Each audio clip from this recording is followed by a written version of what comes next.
lumaki ba kayo talaga na tanggap sa environment ninyo kung sino kayo? Sa LGBTQIA+, ang hirap niya, no? Kasi parang majority can Lalo sa really... edada natin talaga, di ba? Oo, na itatago mo pa. So talaga ako rin hindi ako tanggap agad. I remember no nagpagupit ako, gusto nilang ibalik yung buhok kung paano mang paraan na posible pa. Kasi sabi sa akin, no, huwag kang magpagupit kasi wala kang trabahong makukuha. Walang future na mangyayaring maganda sa'yo pag pinangatawanan mo yung gender mo. Kaya siguro marami rin na nasa LGBTQIA+ na nagiging successful kasi they start with, kailangan na nilang patunayan agad kung sino sila. Kasi sinasabi sa kanila agad na mali ang desisyon mo, yung buhay na pupuntahan mo, walang patutunguhan. So you had to prove yourself right away eh.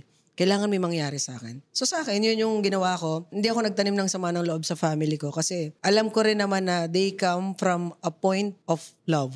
Mahal ka nila kasi iniisip nila ito yung best for you.